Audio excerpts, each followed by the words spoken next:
The chamber was built to make everyone feel small. 300 meters of vaulted ceiling.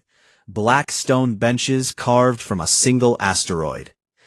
The acoustics were engineered so that a whisper from the front podium arrived at every seat like a voice from inside your own skull. 47 species had sent delegates here.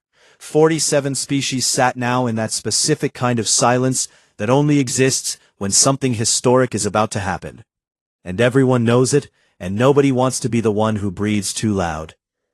Then the humans walked in. There were two of them, a woman and a young man carrying a briefcase. The woman was Colonel Adaeze Okafor.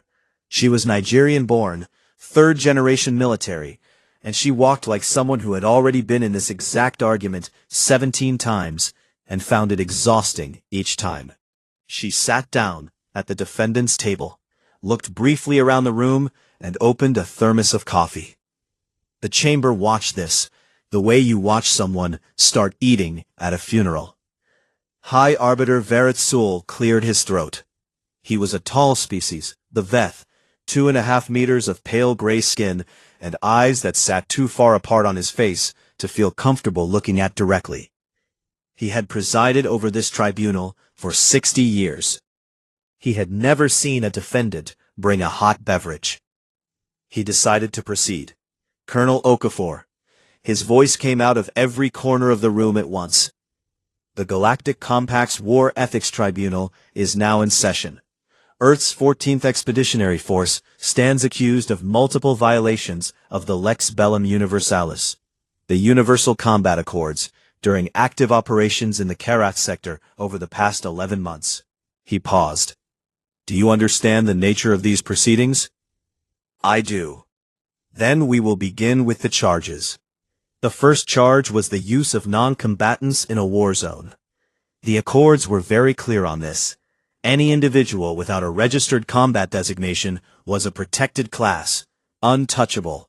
You did not put them near a battlefield, you did not use them in support roles that exposed them to fire, and you absolutely did not arm them.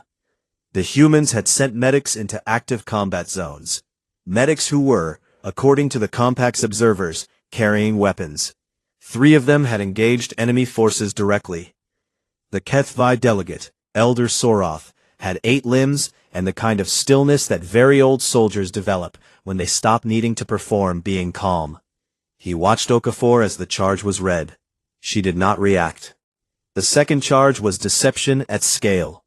The Accords allowed battlefield deception at a ratio of 1 false signal per 4 real ones. Enough to keep war from being completely predictable, while still keeping it from becoming pure theater. Earth's forces had run deception operations at a ratio of 1 to 300. Supply ships pretending to be warships. Warships broadcasting as empty freighters. Entire phantom battalions that existed only as signals on enemy sensors. The Vreth Makal ambassador, a 4-handed species whose hands had not stopped moving since the session began, leaned forward at this one. The Vreth Makal had been on the receiving end of those phantom battalions. They had spent 6 weeks responding to an army that did not exist while the real one dug in behind them. The third charge was violation of the cessation window. The Accords required a 40-hour pause between engagements, a cooling period, time to recover the wounded, collect the dead, re-establish communication with command. A mercy. Earth's forces had used every hour of those 40 hours to dig. Trenches, tunnels, fortified positions that shouldn't have been possible in 40 hours, except that the humans had treated the ceasefire like a construction deadline, and worked in rotating shifts around the clock. Soroth's 8 hands were very still. The fourth charge was psychological operations against a surrendering force. This one was not a procedural matter. This was in the Accords as a moral absolute. You did not psychologically break an enemy that was already giving up. There was no debate, no ratio, no exception clause. The humans had broadcast to a Vreth Makal unit that was in the process of surrendering a detailed audio recording of their most significant defeat from 2 months prior, on a loop, for 11 hours. The Vreth Makal ambassador had gone from shaking to very still. In his species, very still was worse. The fifth charge was voluntary self-sacrifice as tactical doctrine. This one had caused 3 species to file secondary protests. The Accords prohibited using living soldiers in roles where death was the intended outcome. It was a dignity clause. You did not order people to die. You sent them into danger. That was unavoidable. But death could not be the plan. Earth had sent soldiers into high-risk operations where command's own internal projections listed a 60 to 70% mortality rate. The soldiers had volunteered. Then the ones who survived had volunteered again. The Kethvi had fought wars for 12,000 years. Elder Soroth had personally participated in 4 of them. He had seen courage. He had seen fanaticism. He had seen desperation so deep it looked like both. He did not have a category for this. The Chamber's legal advocate, a Veth-born jurist named Veth Primary Ale, finished reading the charges and looked up. Colonel Okafor, the compact asks how Earth responds to these violations. Okafor had been looking at her coffee. She looked up now. She had a face that didn't perform anything. Not confidence, not concern, not the diplomatic blankness that most species representatives trained into themselves for proceedings like this. She just looked like someone who was present and paying attention. "I'd like to start with the last charge on your list," she said. "The one you haven't read yet." Ale checked his records. There was in fact one more. He read it. During the siege of Kareth Station, Earth forces had broadcast a message to the Vreth Makal command. The message listed, in full, every tactical advantage the 14th Expeditionary currently possessed. Every weapon system, every troop count, every supply line, every position. It was a full disclosure of force. Under compact law, a full disclosure of force was the formal signal of surrender. The universal admission that you had nothing left to hide and were asking for terms. Except Earth forces had attacked 6 hours later. The Vreth Makal ambassador stood up. He did it slowly, the way someone stands when their body has more to say than words do. "You signaled surrender," he said, "and then you attacked." The Chamber had the word for what that was. It had words in 47 languages, and every translation meant roughly the same thing. The worst thing you can do. The thing that makes war impossible. The act that breaks the only agreements that keep war from being just extinction by another name. Okafor looked at him. "That broadcast," she said, "was not a surrender signal." The Chamber waited. It was a courtesy. Nobody spoke. The acoustics carried the silence perfectly. To every bench, to every delegate, to 47 species sitting in the specific stillness of people who have just realized the ground under them is a different shape than they thought. Okafor's aide opened the briefcase. Inside was a document. 300 pages. Printed on paper. Actual paper. The kind no civilization had used in 600 years. He set it on the table. Nobody moved toward it. Nobody quite wanted to be first. The document had a cover page. The title read, "Doctrine of Necessary Extremity, Earth Sovereign Addendum to the Lex Bellum Universalis, filed under Article 7, Section 3, Subsection 9 of the Compact Charter." Subsection 9. Most of the delegates had to look it up. Even Arbiter Verith Sul, who had spent 60 years in this chamber, pulled up the charter text on his personal interface and read the subsection twice before he said anything. Subsection 9 allowed any civilization that signed the Accords to attach its own military doctrine as a co-equal legal instrument. The document you filed under subsection 9 had the same legal standing as the Accords themselves. It could not override the Accords, but where the Accords left room for interpretation, a subsection 9 filing filled that room with law. It had been written into the Charter by the founders 4,000 years ago.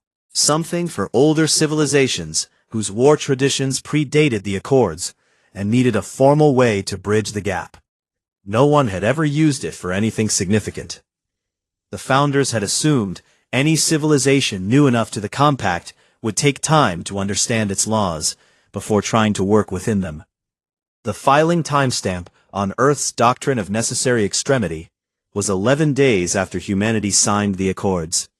Day 11. Ale read the timestamp 3 times. Then he put his interface down on the table, with a very specific kind of care. The care of someone whose hands are not completely steady. You filed this, he said, before your first engagement under compact observation. Before our second one, Okafor said. We had a small border dispute in the outer Karath system 11 days in. We filed the doctrine on the morning before that engagement. You had been a member of the compact for 11 days. We read fast. Chi Voss of the Peleron hegemony spoke from the third row. The Peleron were the oldest surviving civilization at the table, not counting the Voth, who were so old they had mostly stopped counting. And Chi Voss had the particular quality of stillness that comes from representing a species that had seen everything at least once. Walk us through it, she said. Not hostile, something more unsettling than hostile, genuinely curious. Okafor opened the doctrine to the first annotated section. The non-combatant charge first. The Accords defined a non-combatant as any individual without a registered combat designation. The humans had sent personnel without combat designations into a war zone, and some of those personnel had fired weapons. Earth's doctrine defined a non-combatant differently. Under Earth law, a non-combatant was not determined by designation. It was determined by choice. An individual who had chosen in full knowledge not to take a combat role was protected. An individual who had chosen to accept the risks of a combat-adjacent role, who had signed forms, who had cross-trained, who had made an informed and voluntary decision, was not a non-combatant, regardless of their official designation. The medics who had entered the war zone had all cross-trained in 3 weapon systems. They had all filed what Earth's military called combat election forms, a document stating that the individual understood their role carried combat risk and accepted it. Your Accords protect the unwilling, Okafor said. Earth has very few unwilling. Soroth of the Kethvi turned this over in his head for a moment. Then he set it aside and waited for the next one. He had the instincts of someone who knew when an argument was structurally correct, even when it felt wrong. And he knew better than to get stuck on the first one. The deception charge was next. The 1-to-4 ratio. The humans had operated at 1 to 300. Earth's doctrine separated battlefield deception, individual false signals used at the tactical level, during or immediately before an engagement, from operational deception, which it defined as deception conducted at the campaign level across multiple engagements over time. The Accords capped battlefield deception ratios. They said nothing about operational deception, because the founders had never written a cap for something they had never thought to categorize separately. The Phantom Battalions. The warships broadcasting as empty freighters. All of it was operational in scale, not tactical. All of it was, under the doctrine, unaddressed by the Accords. Ale's expression did something complicated. He was a good jurist. He had built his career on finding the places where law was airtight. He was, right now, looking at a gap so large you could park a fleet in it, and the realization was arriving in stages, each one worse than the last. The cessation window, Delegate Farron of the Murath said from the left bench. He was a small species, the Murath, and he asked questions with the bluntness of someone who had learned that small species could not afford diplomatic softness. The digging. The 40-hour pause used to build fortifications. There's nothing interpretive there. You dug. That's preparation for combat. That violates the spirit of the pause. Okafor said, the Accords specify that the cessation window prohibits combat operations and the movement of armed forces. Digging is not a combat operation. Moving Earth from one place to another isn't classified as armed force movement. It's preparation. The Accords don't regulate preparation, they regulate action. She paused. If you want to regulate preparation, you'll need to amend Article 14. We'd be happy to participate in that discussion. Farron sat back.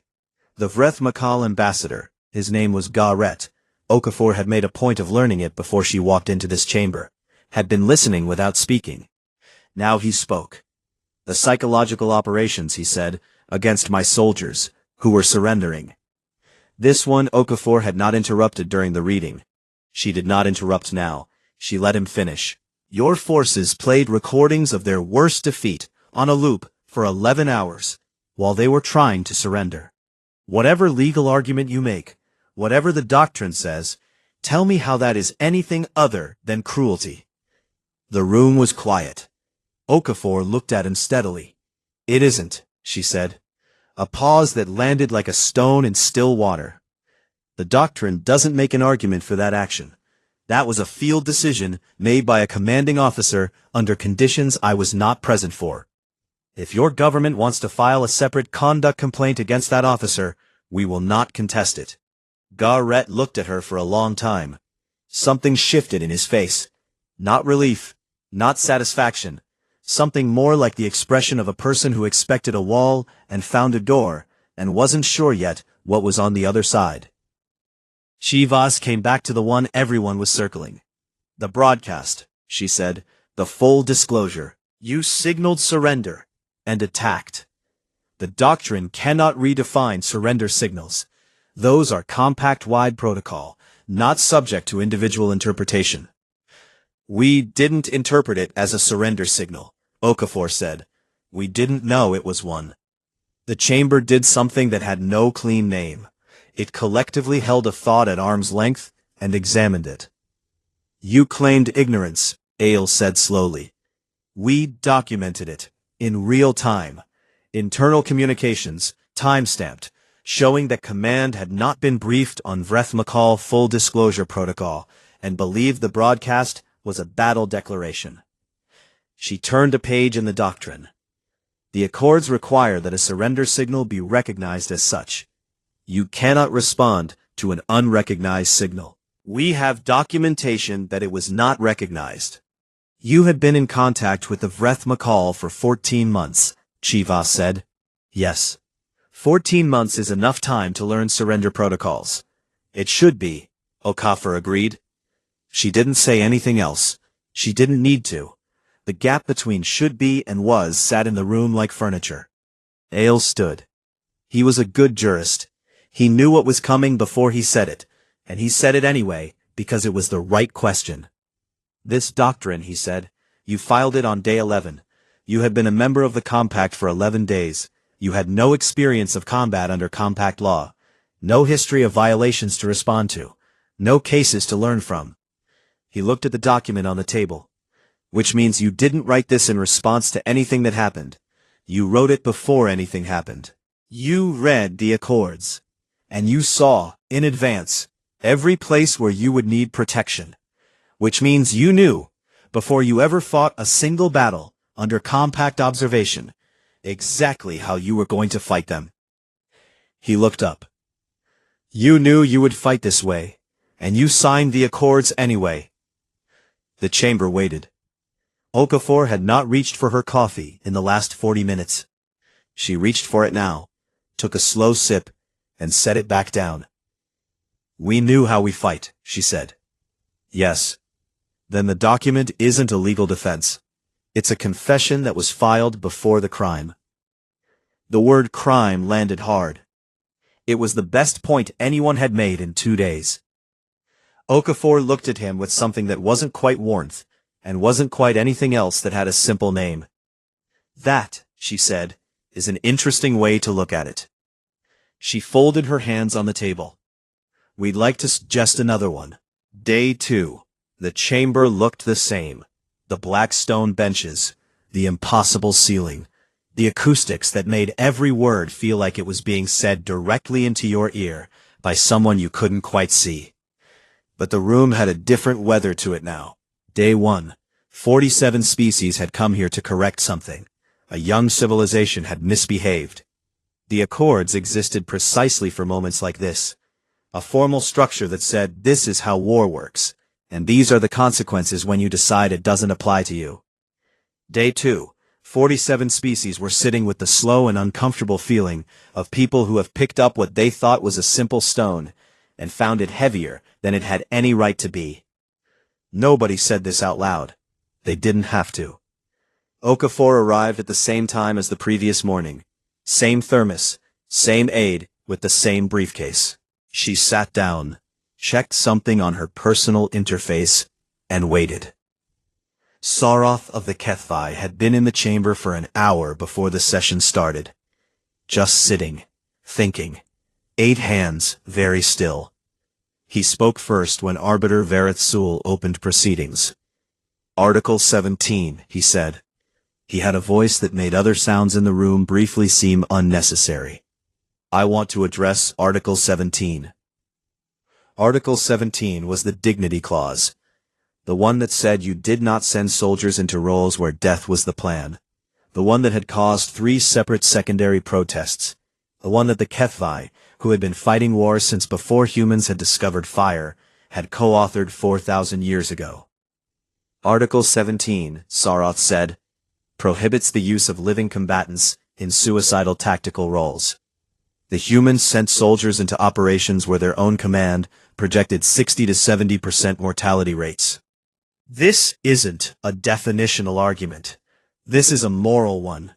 Soldier life has value. War requires that we agree on this, or war becomes something we cannot come back from.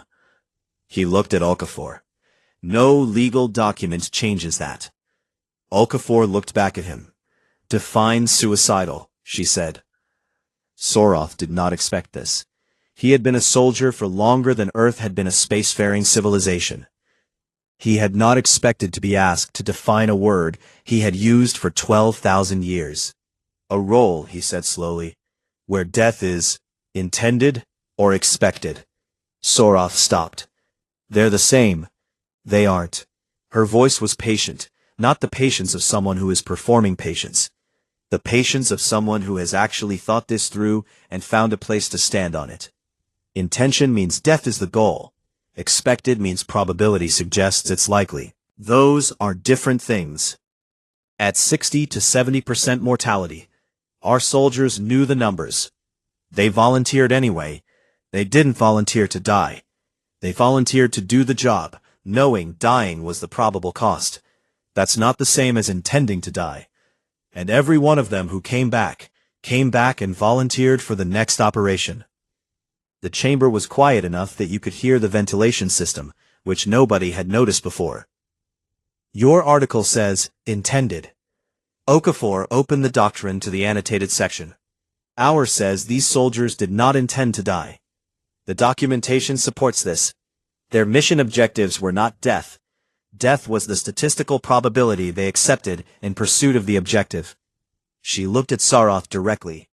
If you want to write an article that addresses expected mortality rates, we would engage with that conversation. But Article 17, as written, does not cover it.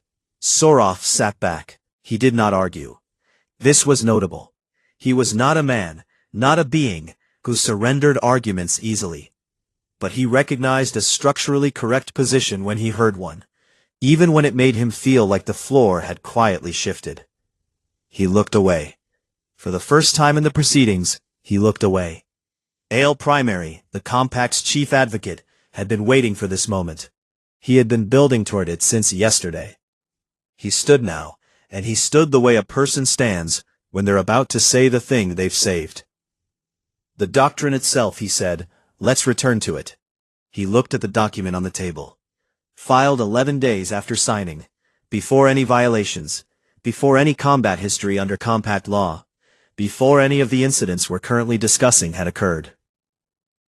The argument has been made that the doctrine represents Earth, engaging in good faith with the legal framework, identifying potential conflicts, and filing for protection in advance. A reasonable civilization trying to work within the system. He turned to face Okafor. But if you had never fought a war under compact law, you could not have known which specific articles you would need protection from. The doctrine doesn't protect you from generic risk. It protects you from very specific articles, the exact articles that correspond to the exact violations, now before this tribunal. He let that land. You didn't write this because you were trying to comply. You wrote it because you had already decided not to. You signed the accords, knowing, on day one, that you would break them. The chamber leaned forward in the way that large groups of people do when something true has been said. It was, honestly, the best argument that had been made in 2 days. Okafor's age shifted slightly in his seat. The first movement from him in hours. Okafor did not shift. She sat exactly as she had sat for the past 2 days. Still, present. The kind of still that comes from environments so loud for so long that quiet becomes the most natural thing in the world. Then, she smiled. It was not a large smile. It wasn't a smile of someone who has won, or someone who is about to perform winning. It was the specific smile of someone who has finally arrived at a place they have been traveling toward for a long time, and find it is exactly as they left it in their memory. You've studied our history, she said. Ael nodded. Then you know what we are. She looked around the room.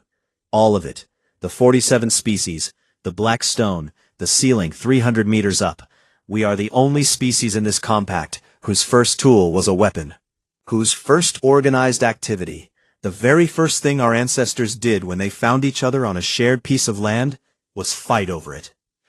We have been at war with something, each other, our planet, our food supply, our own bodies, for every century of our recorded history.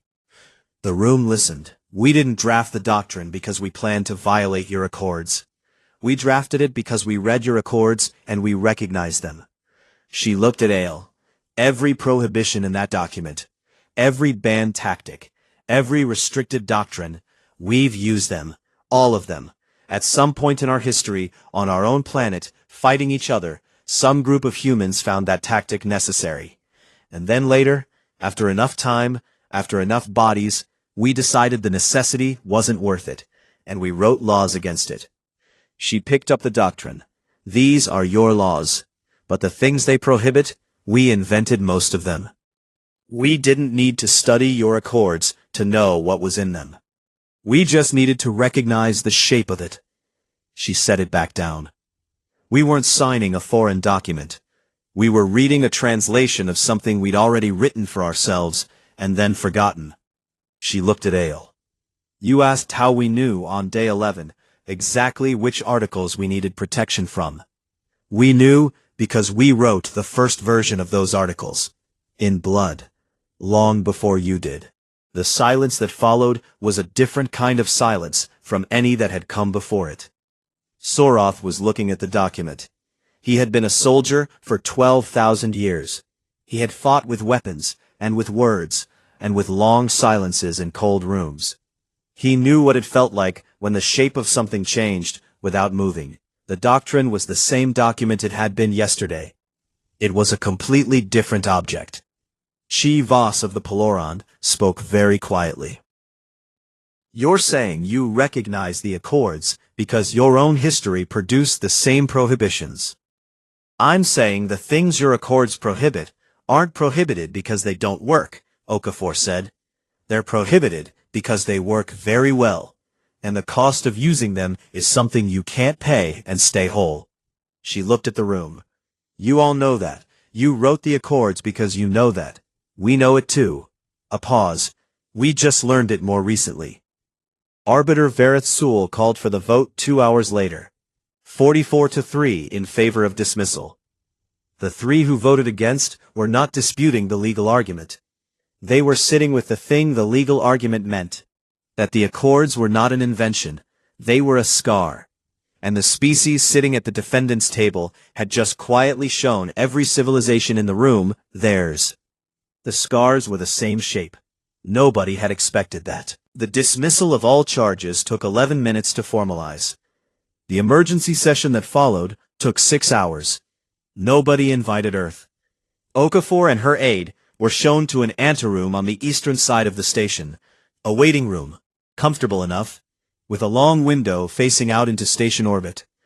3 planets hung in the middle distance, like they had always been there and always would be, pale and still and indifferent to the things happening in this building.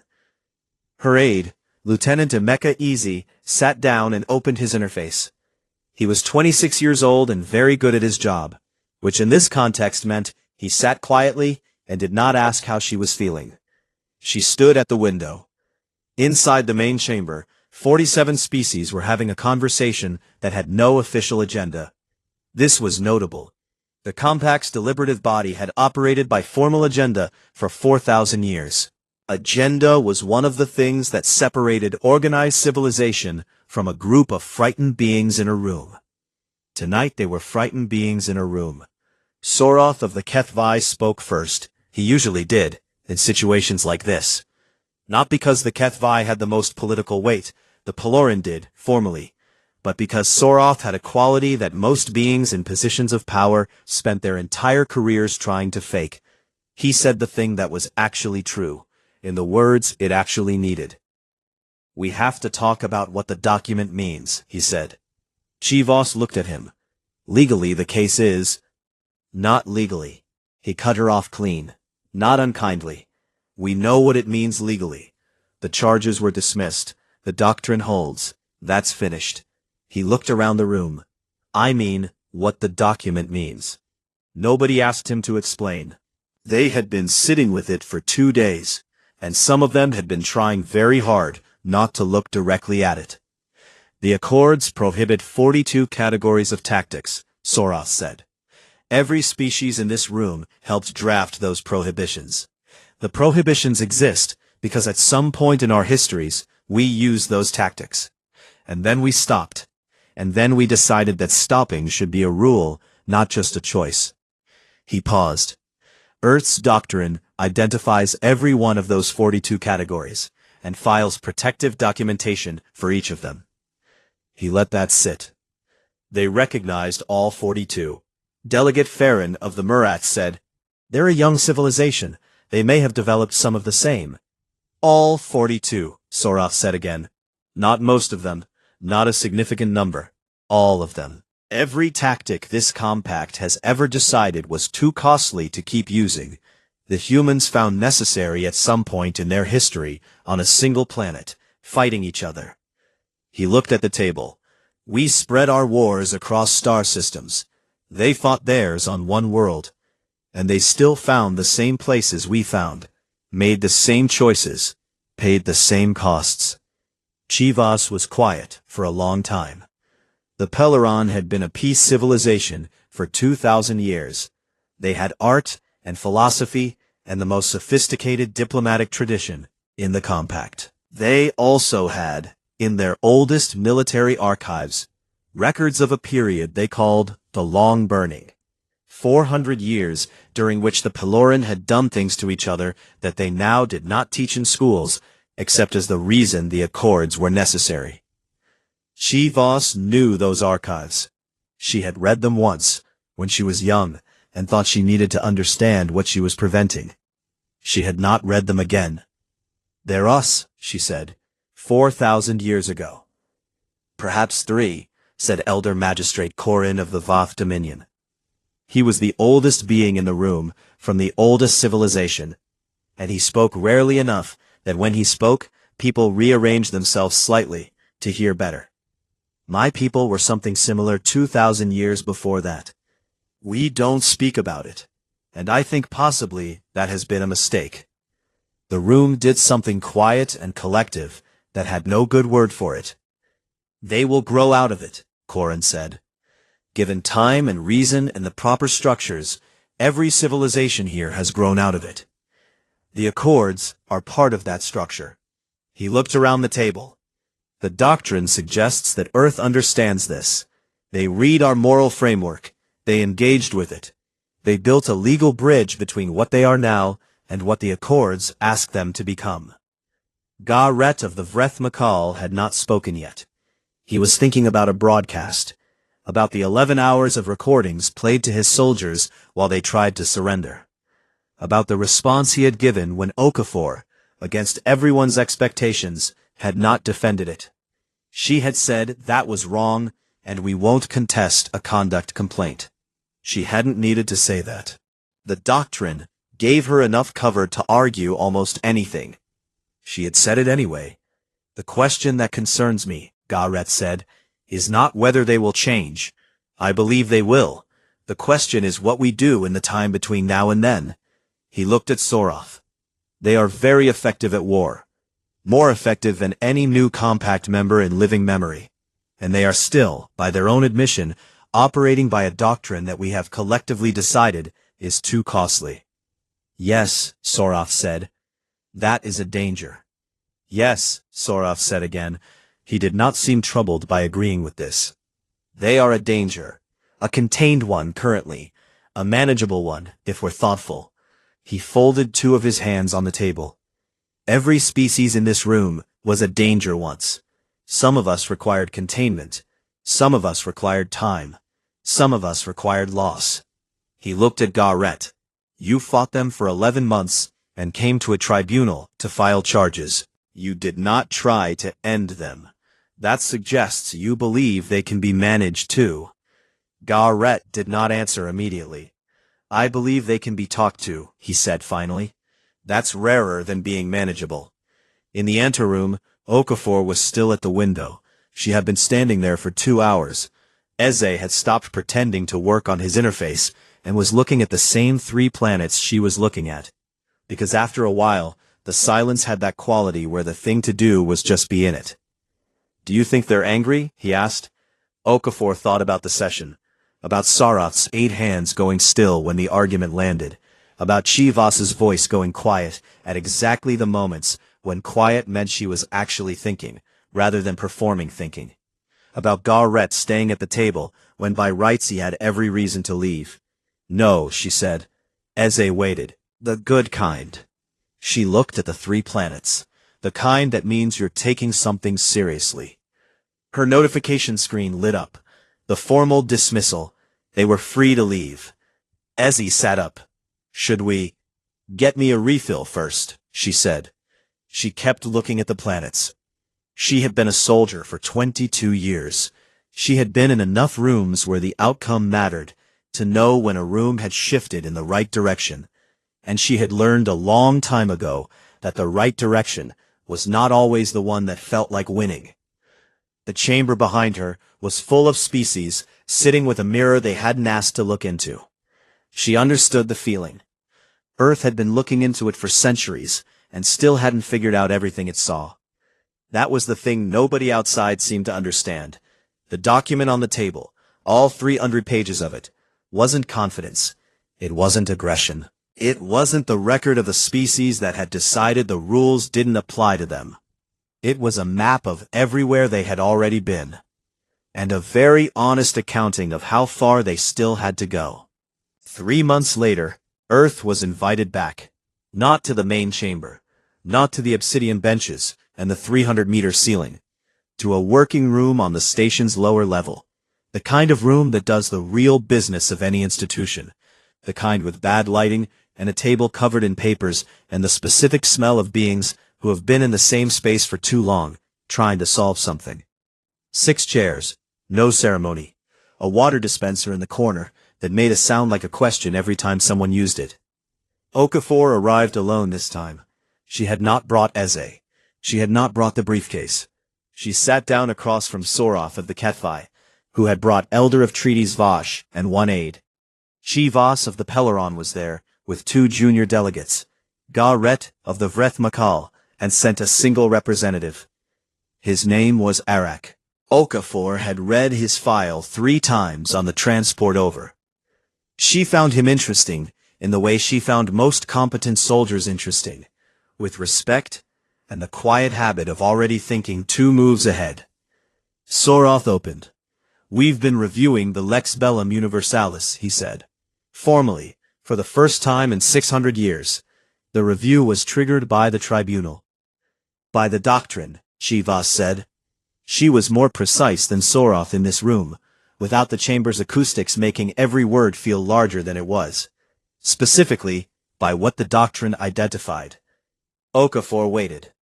300 pages of tactics the Accords prohibit, Chivas said. Each one annotated with Earth's current doctrine and its relationship to Accord law. It is, functionally, A gap analysis. A document that shows exactly where the Accords prohibit behavior, without providing any structure for transition away from that behavior. You prohibited things, Okafor said. You didn't build a pathway. We assumed the prohibition was the pathway. You assumed every species would come in already on the other side of it. Chivas nodded once. Yes, we assumed civilizations signing the Accords had already resolved these conflicts internally. She paused. We were not thinking about civilizations that were still in the middle of resolving them. Or civilizations that were honest about still being in the middle, Okafor said. Soroth put a document on the table. It was shorter than the doctrine. Cleaner. The working draft of something that did not yet have a formal name. We're calling it Article 8, he said. Working title. Transitional Combat Doctrine. A formal mechanism by which any member civilization, at any point in their development, can document their current military doctrine, file it as a sovereign addendum, and receive a structured pathway toward full Accord compliance. Okafor read the first page. You're making what we did into a door, she said. We're making what you did into a door, he said. What you did was find a gap that existed because we never thought anyone would use it honestly. Subsection 9 was a formality, a grandfather clause for old wars. He looked at the document on the table. You used it for something new. You used it to say, this is what we are, and this is where we're trying to go, and we need legal space to exist between those 2 points. And now you want every civilization to have that space. We want civilizations that need it to have it. Several member species, I will not name them, are currently conducting frontier conflicts using tactics that would trigger a tribunal if we looked closely.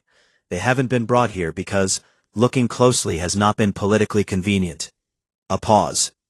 The Compact has a habit of ignoring what it doesn't want to formalize. Article 8 forces the formalization. If you document it, we see it. If we see it, we can build a transition plan. A pause. And if they won't document it? A pause. Then refusal becomes its own evidence. Okafor set the draft down. It's a good amendment, she said. We want your input on it, Soroth said. Your doctrine is the most detailed transitional document any civilization has ever produced. If we're building a framework, we want the perspective of the people who built the most honest version of it. Arak of the Vreth Makal spoke for the first time. His voice was the low subsonic thing that Okafor had read about in his file, but not yet experienced in person. She felt it in her sternum before it resolved into words. It was, she thought, one of the more honest voices she had encountered. It didn't perform its own weight. The broadcast, he said. Okafor met his eyes. He had 6 of them, arranged in pairs, and he used all of them. Your forces attacked after we signaled surrender. You claimed your command had not been briefed on our surrender protocol. Yes. I have reviewed your internal communications from that engagement. Command knew what the 12 tones meant. The working room was very quiet. Chivas and Soroth were both very still, in the specific way of people who had just decided to let 2 other people finish something. Okafor did not look away. Yes, she said. One word. The weight of a decision made under fire, with incomplete information, by people who had spent their entire professional lives learning to make the calculation faster than whatever was trying to kill them. Yes, she said again. We knew. Arak waited. The Accord says we cannot attack a surrendering force. It does not say we must believe a force is surrendering. Her voice was even. She was not defending herself. She was explaining. The way you explain something that has already happened and cannot be changed, which is different. Command made the assessment that the broadcast was a tactic, that a full disclosure of force, at that point in the engagement, served your interests better than ours. That waiting for you to regroup under the cover of a surrender signal was a cost we couldn't pay. They were actually surrendering, Arak said. Yes. She held his gaze. We were wrong. Another pause. This one had a different texture, not the silence before an argument, the silence after an honest thing lands in the right place. The decision to attack was wrong, she said. The decision to assess the situation before accepting the signal at face value, that's what Article 8 is for. The gap between having to make that judgment and having the legal structure to make it accountable. She looked at the draft on the table. If that amendment had existed 11 months ago, Command would have had to document the assessment in real time, file it, flag it for review. The decision might have been the same, it might not. But it would have been visible. Arak was quiet for a long time. Visible accountability, he said. Not a question. More like a man placing a coin carefully on a table to see which way it lands. It's the only kind that works. He looked at the draft. He looked at Okafor. He had the file on her. He had read it on the transport over, the same as she had read his. He knew her record. He knew the kind of officer she was. My government will want a provision, he said, for formal review of field assessments made in ambiguous signal situations. Not a prohibition. A review mechanism. That's reasonable, Okafor said. We will want input on the review standards. Also reasonable. Arak looked at Soroth. A moment passed between them, the specific look of beings in a room who have both survived enough to know that reasonable is harder than it sounds and rarer than it should be. The water dispenser made its question sound 32 times. By the end, the draft was covered in annotations from 6 different species, which is the shape any good law takes before it becomes a law. Article 8, Transitional Combat Doctrine, passed by unanimous vote 6 weeks later. It was not named after Earth. These things rarely are. The species who make a thing necessary rarely get to name it. But every delegate who worked on it knew the room it was drafted in, and the thermos on the table, and the woman who came into a tribunal built to make everyone feel small, and sat down exactly as if she had always planned to be there. The Vreth Makal War with Earth's 14th Expeditionary Force concluded by mutual armistice, 11 months after that. The terms were, by any honest measure, fair. Arak negotiated for his government. Okafor negotiated for Earth. They met 3 more times over the following decade. Once at a funeral for a Vreth Makal general who had been, in the technical language of the profession, an enemy. Once, without ceremony or explanation, at a dinner that neither of them later mentioned in official correspondence. They did not become friends. The word was the wrong shape for it. They became the thing that exists between soldiers who have fought on opposite sides of a real war, and come through it with enough respect left to be glad the other one is still alive. The Compact's 47 languages had words for this. None of them were quite right. The closest was probably the person across the wire that you hope survives the next one, which, coming from humans, was the most generous thing there was. And somewhere in the Compact's archive of legal instruments, between 4,000 years of war law and hard-learned prohibitions, sat a 300-page document filed on a Tuesday by a civilization that had been in space for 11 days and had known exactly what it was walking into. Not because they were arrogant, because they had read the map carefully and recognized every road on it. They had traveled all of them before.